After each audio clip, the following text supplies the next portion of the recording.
The Last Firehawk, Book 8, The Silver Swamp, Chapter 7, The Tall Trees. Are you okay? Tag asked. Scarlet nodded. That was close. She puffed. What was that?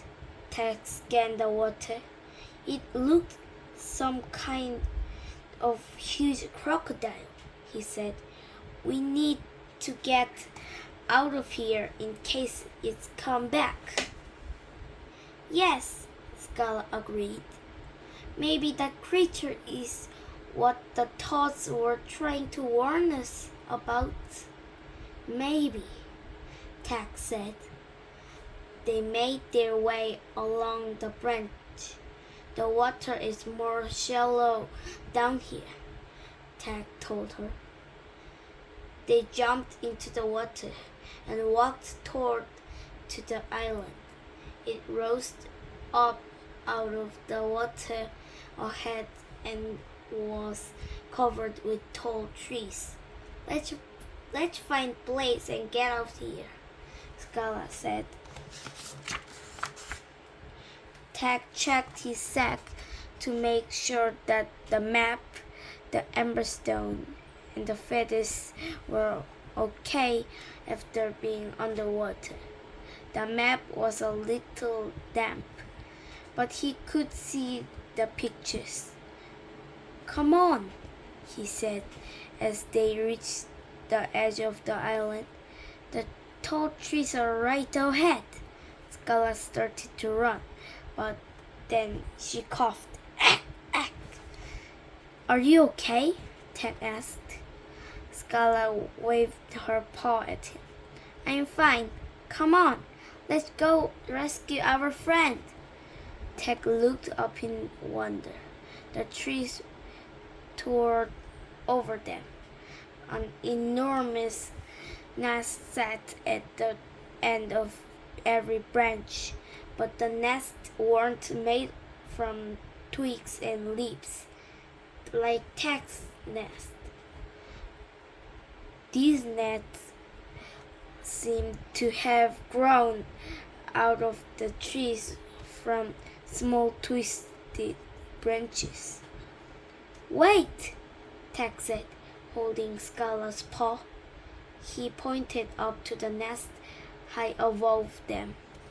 Long, brightly colored feathers hung down over the edge like a long clock.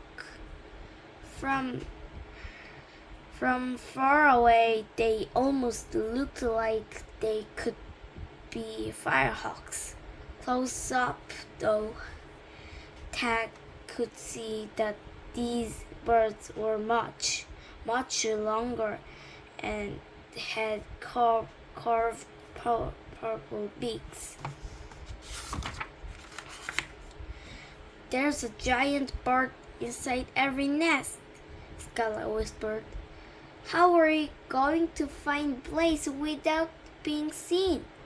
The gold feathers showed us that Blaze was in on one of these nests, Tag said.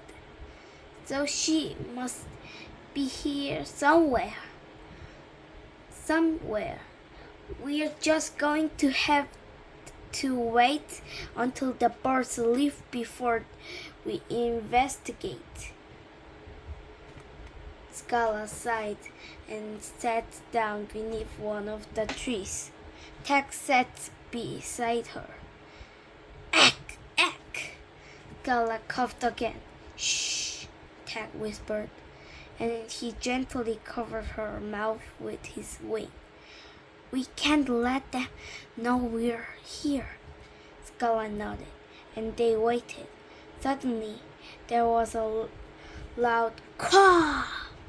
Tag and Scarlet hid behind the tree trunk. Look, Scarlet cried. The birds are all flying away. The giant birds had taken to the air. They followed the largest cawing bird. That one That one looks like their leader, Tag said. I bet they're going to find food. Tag and Scala looked at each other. Time to find Blaze, Scala said. Next time we're going to read Last Firehawk, chapter 8. Goodbye.